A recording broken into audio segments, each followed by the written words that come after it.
जी हाँ, अमेरिका के विरुद्ध रूस का यूरेनियम युद्ध एक एक डिटेल होगी आपके सामने। वर्ल्ड कवरेज के नंबर 1 शो की करने जा रहे हैं शुरुआत। आपके साथ मैं हूं समीर अब्बास, मेरे साथ मेरी सहयोगी अंजलि भी मौजूद हैं और तमाम खास मेहमानों का एक बड़ा पैनल हमें ज्वाइन कर चुका है। यूक्रेन के साथ चल रही जंग को लेकर अमेरिका और रूस के बीच तनाव बढ़ता जा रहा है। नाटो की घेरेबंदी से परेशान रूस अमेरिका के खिलाफ नई जंग छेड़ता दिख रहा है। एटमी वॉर की आशंकाओं के बीच अमेरिका और रूस के बीच यूरेनियम वॉर छिड़ गई है। उधर पोलैंड और बेलारूस के बीच तनाव से वॉर का नया फ्रंट खुलने का भी खतरा है।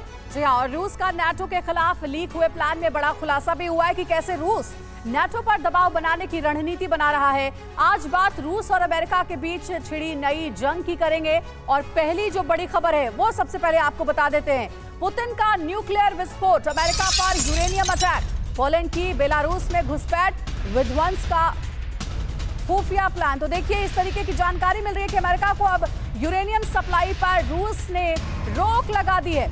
रूसी परमाणु एजेंसी रोसाटोम का ये बयान है, इंश्योरेंस की वजह से सप्लाई रोकी गई है। रोसाटोम की ओर से ये कहा गया है यूरेनियम के लिए रूस पर निर्भर है अमेरिका। यूरेनियम भंडारों पर कब्जे के बाद पुतिन का एक्शन, TV9 की खबर पर पुतिन की मुहर।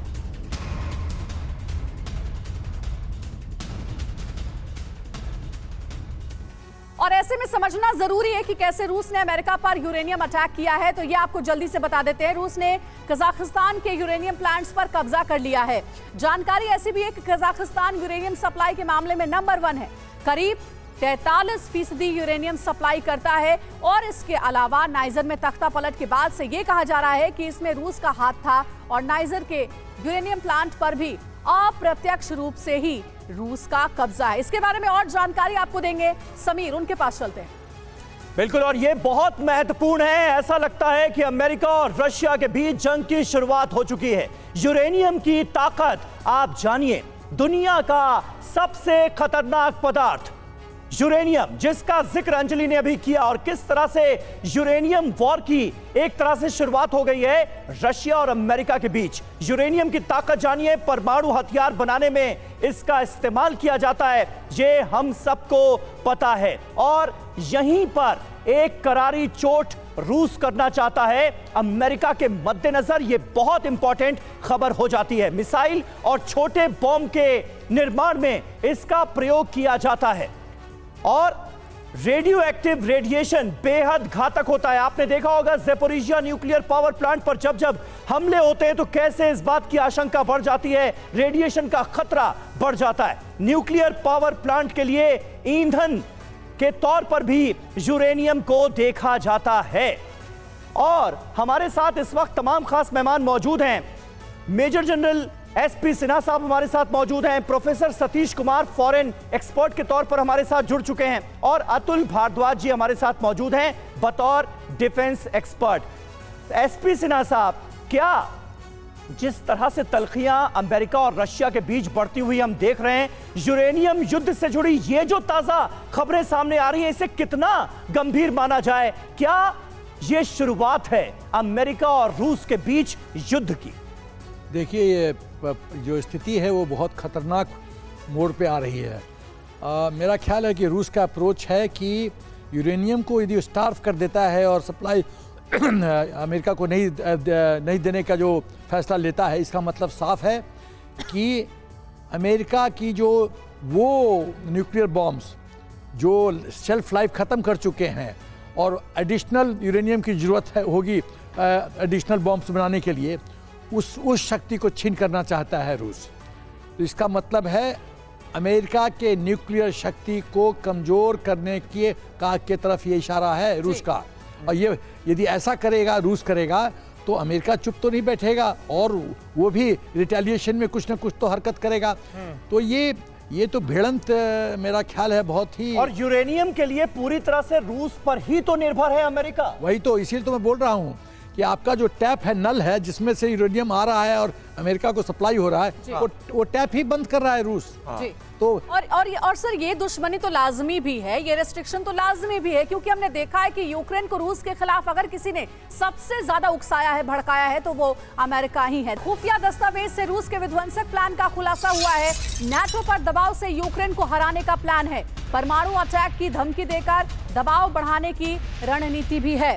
तो देखिए ये बड़ी खबर मिल रही है, जहां नाटो पर दबाव से अब जंग जीतने का प्लान है। आप सभी को पता है कि यूक्रेन की मदद अगर सबसे ज्यादा कोई कर रहा है तो वो नाटो के देश ही कर रहे हैं। और ऐसे में तो खबरें ऐसी भी थी, बेलारूस में कहा जा रहा था कि पोलैंड का एक हेलीकॉप्टर घुस आया, बेलारूस रूस के साथ है। और कहीं ना कहीं नाटो देशों को भी डर है कि पुतिन के गुस्से का शिकार नाटो के देश भी हो सकते हैं। ये देखिए जो डॉक्यूमेंट आपको हम दिखा रहे हैं टीवी स्क्रीन पर, इसी दस्तावेज से ये खुलासा हुआ है कि कहीं ना कहीं अब एक प्रेशर क्रिएट करेंगे व्लादिमीर पुतिन, ताकि नाटो के जरिए यूक्रेन को पीछे धकेला जा सके।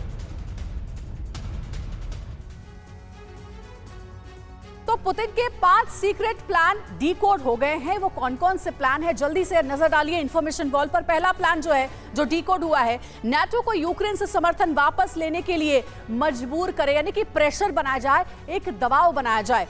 दूसरा जो प्लान डीकोड हुआ है वो ये है कि न्यूक्लियर धमकी देकर नाटो पर युद्ध विराम का भी प्रेशर क्रिएट किया जाए। लगातार पुतिन की ओर से न्यूक्लियर अटैक की धमकियां दी भी जा रही है। तीसरा प्लान यह है कि अमेरिका और सहयोगियों का यूक्रेन से मोह भंग हो जाए, यूक्रेन की मदद ना करे नाटो और अमेरिका के देश, और साथ ही यूक्रेन पर हवाई हमलों से अपना दबदबा कायम करे। बार बार हवाई हमले भी किए जा रहे हैं रूस की ओर से, लेकिन देखा यह जा रहा है कि अभी भी नाटो की ओर से मदद पहुंचाई जा रही है। पांचवा प्लान जो डीकोड हुआ है, यूक्रेनी लोगों सेना का मनोबल तोड़ने की योजना। तो ये देखिए, ये 5 सीक्रेट प्लान है जो कि TV9 भारतवर्ष ने आपको बताया है। अतुल जी, मैं आपसे समझना चाहूंगी, ये जो 5 प्लान जिसका जिक्र हम कर रहे हैं, जिसे डीकोड किया है TV9 भारतवर्ष ने, क्या लगता है पुतिन कामयाब हो पाएंगे इन प्लान्स के जरिए नाटो पर प्रेशर बिल्ड करने में? देखिए, पुतिन जितनी लंबी वॉर खिंच रही है, पुतिन के ऊपर प्रेशर उतना ही बढ़ रहा है। जैसे अभी उन्होंने कहा कि उनको अपने डिफेंस बजट को बढ़ाना है ना। इसको देखते हुए अगर आप देखेंगे तो ये बहुत ही लाजमी प्लान है कि वो इसके ऊपर अमल करना चाहेंगे। एक तो इंटरनल डिस्टर्बेंस हो, अंदर ही अंदर यूक्रेन के अंदर डिस्टर्बेंस हो, वहीं से कोई रिवोल्ट खड़ा हो जो कि अब उसकी सरकार को कहे कि इस वॉर को बंद करिए। दूसरा ये है कि नेटो के ऊपर दबाव, नेटो के ऊपर एक कंटिन्यूस दबाव पुतिन को लगाने की ज़रूरत है, क्योंकि नेटो ही उसका बैकबोन है यूक्रेन का बेसिकली, अगर आप देखेंगे तो। और अमेरिका पे भी प्रेशर डालना है, क्योंकि अमेरिकी स्ट्रैटेजी एक्चुअली कामयाब होती दिखाई दे रही है जितनी लंबी ये वॉर खिंचती है। तो इन सब मुद्दों को देखते हुए जो आपने ये 5 पॉइंट्स निकाले हैं, मेरे को लगता है काफ़ी वैलिड पॉइंट्स हैं। और पुतिन पूरी कोशिश करेगा, उसकी स्ट्रैटेजी यही रहेगी कि इन 5 पॉइंट्स के इर्द गिर्द वो अपनी सोच को आगे बढ़ाए। बिल्कुल। और सतीश जी, न्यूक्लियर धमकी देकर नाटो पर युद्ध विराम का दबाव, हमने देखा किस तरह से रूस की तरफ से पुतिन के जो नंबर 2 हैं दिमित्री मेदवेदेव, उनकी तरफ से वक्त वक्त पर परमाणु धमकियां दी भी जा रही हैं। यानी अब ये स्ट्रैटेजी जो है वो बहुत हद तक रूस की क्लियर हो रही है। पता ये चल रहा है कि आखिर ऐसी धमकियां रूस की तरफ से क्यों दी जा रही थी। बिल्कुल। अब ये डिफाइनिंग मोमेंट युद्ध में आपको पूरी दुनिया को दिखाई दे रहा है। अभी तक तकरीबन 1 साल 7-8 महीने से ये प्रॉक्सी वार चल रहा था, जो अमेरिका यूक्रेन के माध्यम से लड़ रहा था। अब धीरे धीरे पर्दा साफ हो रहा है और सामने की लड़ाई दिखाई दे रही है, और यही डिफाइनिंग मोमेंट होगा। युद्ध का अंत भी वहीं से शुरू होगा। अब जिस रूप में ये बातें बिल्कुल स्पष्ट हैं कि आर्थिक रूप से रूस महाशक्ति नहीं है, उसकी विपदाएं, उसकी परिस्थितियां प्रतिकूल निरंतर बढ़ती जा रही हैं। जितना दिन युद्ध लंबा खिंचेगा उसके लिए समस्याएं बढ़ती जाएंगी। अमेरिका को अपना वर्चस्व को स्थापित करने का इससे बड़ा मंच और इससे बेहतर मौका नहीं मिल सकता है। चीन और रूस के संबंध कितने प्रगाढ़ हैं और कितने दूर तक जाने के लिए तैयार है, वो भी इसमें डिफाइंड होगा। तो अब आने वाला समय, यूरेनियम तो एक बहाना है और कई निशाने हैं, तो आने वाला समय ये निर्धारित करेगा कि अमेरिका और रूस के बीच में जो डायरेक्ट कन्फ्रंटेशन होगा उसमें चीन कितनी मजबूती के साथ रूस के साथ खड़ा दिखाई देता है। बिल्कुल बिल्कुल, चीन की जो भूमिका होगी वो भी बहुत अहम होगी। इस बीच देखिए एक अहम खबर बाखमुत से आ रही है। बाखमुत में रूस यूक्रेन की भीषण जंग चल रही है।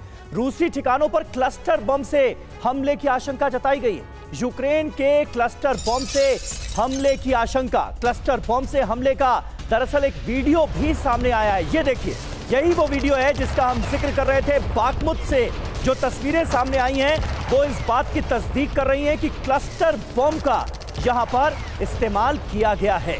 तस्वीरें देखिए।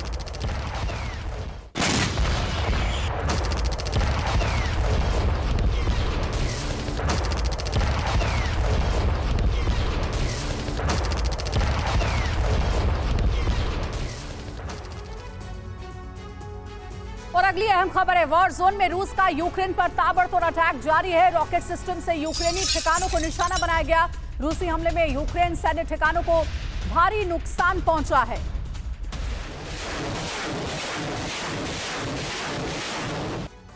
अगली बड़ी खबर का रुख करने जा रहे हैं। सीक्रेट मिशन पर रूस का बॉम्बर Tu-95MS बॉम्बर ने अचानक से उड़ान भरी है। परमाणु मिसाइलों से लैस है ये बॉम्बर।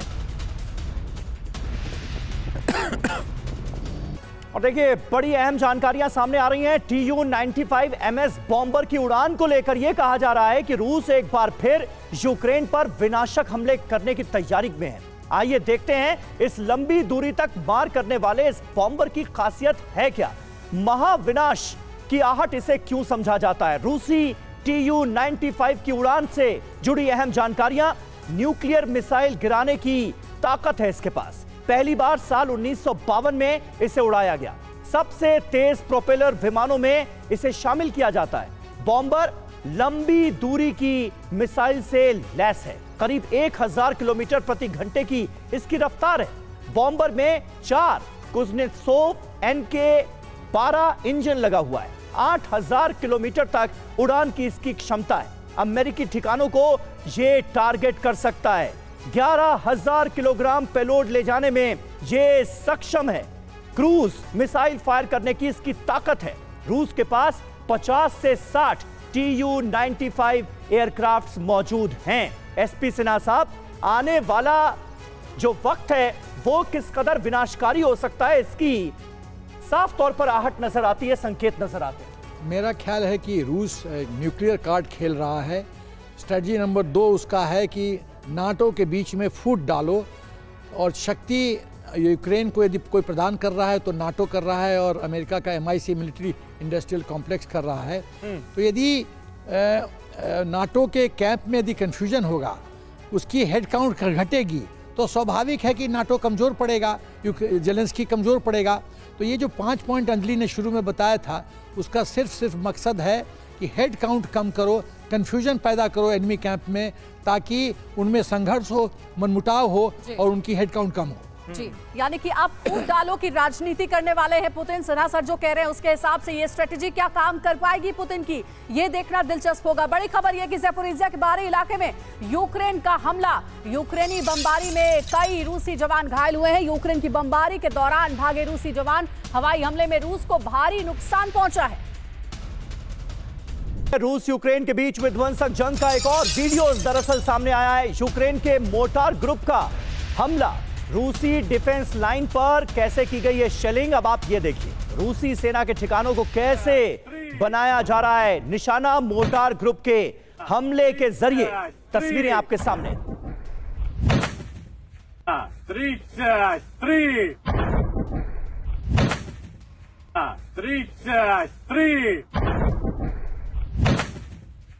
33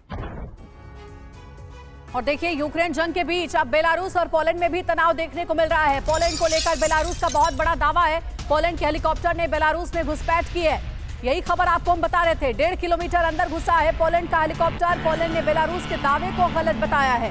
तो बेलारूस तो ये कह रहा है कि पोलैंड का हेलीकॉप्टर बेलारूस की सीमा में घुसाया है। ये देखिए, गोल घेरे से आपको हम दिखा भी रहे उस हेलीकॉप्टर को। लेकिन जब ये सवाल पूछा गया पोलैंड से, तो पोलैंड ने ऐसी किसी भी खबर को गलत बताया है। पोलैंड का कहना है कि बेलारूस के जो दावे हैं, जो आरोप है, वो बिल्कुल निराधार है, गलत है।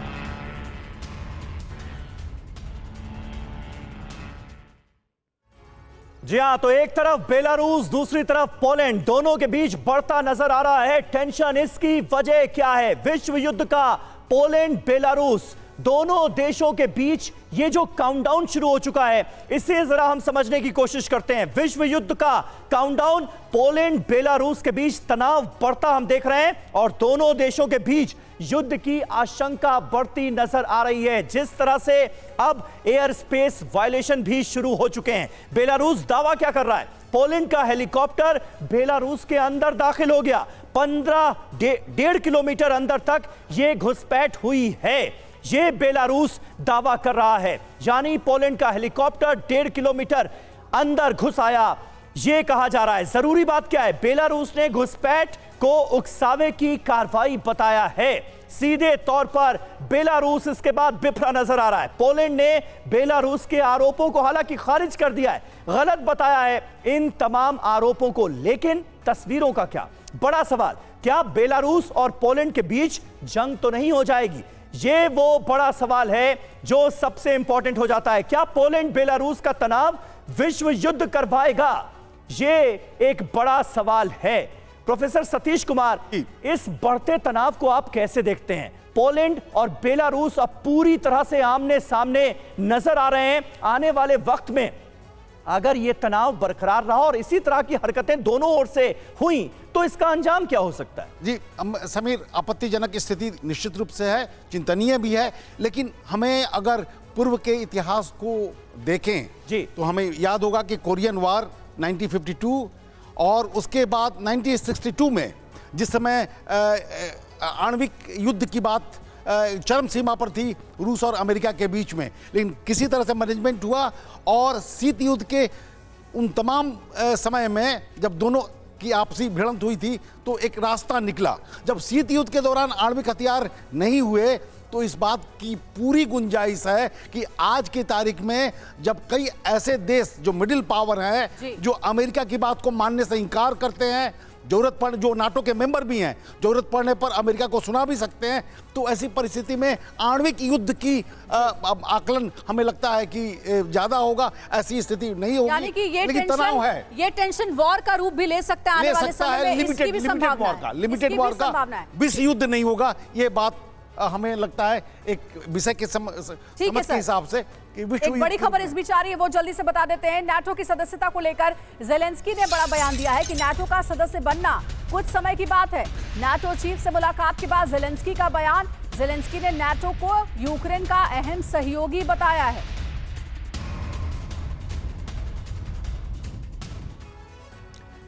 और देखिए, नाटो चीफ जेंस स्टोल्टेनबर्ग अचानक कीव दौरे पर पहुंचे हैं। कीव दौरे में स्टोल्टेनबर्ग की जेलेंस्की से मुलाकात हुई है। जेलेंस्की स्टोल्टेनबर्ग की बैठक में कई मुद्दों पर बात हुई है। यूक्रेन को सैन्य मदद को लेकर अहम बातचीत हुई है। तो कीव में स्टोल्टेनबर्ग की मौजूदगी अपने आप में यह बताने के लिए काफी है कि इस जंग में यूक्रेन के साथ किस तरह से नाटो चट्टान की तरह खड़ा है। लेकिन आने वाले वक्त में जेलेंस्की को करना क्या होगा, एक नसीहत भी दी है स्टोल्टेनबर्ग ने, उस पर भी करेंगे बात। एक और बड़ी खबर है, जेलेंस्की से मुलाकात में नाटो चीफ का अहम बयान। कब्जे वाले इलाके यूक्रेन को बढ़त मिली, अपनी आजादी भविष्य के लिए यूक्रेन की जंग रूस को जीत का भरोसा है, उसका भ्रम है। तो जेंस स्टोल्टेनबर्ग ने यह बयान दिया है। नाटो चीफ स्टोल्टेनबर्ग कीव के दौरे पर पहुंचे और उस दौरान यह बड़ा बयान दिया गया है। कब्जे वाले इलाके में यूक्रेन को बढ़त मिली है, यानी अभी भी नाटो की ओर से यही कहा जा रहा है कि इस युद्ध में यूक्रेन जो है वो रूस के मुकाबले काफी आगे है। कई ऐसे इलाके हैं जिस पर रूस कब्जे का दावा तो करता है, लेकिन अगर नाटो चीफ स्टोल्टेनबर्ग की माने तो वो ये कह रहे हैं कि कब्जे वाले इलाकों में भी यूक्रेन को बढ़त मिली है।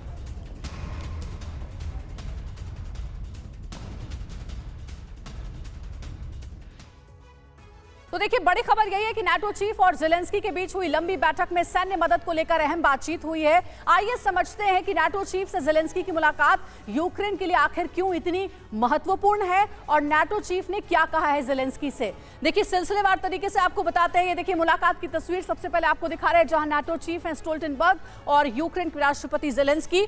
यूक्रेन के मजबूत होने से जंग जल्द खत्म हो सकती है, ये कहना है स्टोल्टेनबर्ग का। आगे वो ये भी कहते हैं कि यूक्रेन के आत्मसमर्पण का मतलब शांति नहीं होगा। जाहिर तौर पर अभी भी यूक्रेन को उकसाया जा रहा है इस पूरे युद्ध के लिए। रूस हथियार डाल सकता है, यूक्रेन के पास विकल्प नहीं है। यानी कि स्टोल्टनबर्ग ये कह रहे हैं कि अगर इस युद्ध में कोई ढीला पड़ेगा तो वो रूस होगा। यूक्रेन के लिए $2.5 अरब का हथियार करार भी हुआ है, यानी नाटो कंट्रीज आगे और हथियार यूक्रेन को पहुंचाएंगे, देंगे। नाटो देशों की यूक्रेन के लिए हथियारों की बड़ी डील भी हुई है। तो देखिए, ये बातचीत का जो अहम मुद्दा रहा है वो आपको हम बता रहे हैं। यूक्रेन की मदद जारी रखने का संकल्प दोहराया गया है नाटो चीफ की ओर से। नाटो देशों की रक्षा के लिए भी यूक्रेन को मदद जरूरी है। यानी कहीं ना कहीं नाटो चीफ ये मानते हैं कि अब रूस के टारगेट पर नाटो कंट्रीज भी हैं। ज़ेलेंस्की ने एयर डिफेंस सिस्टम को लेकर मदद मांगी है।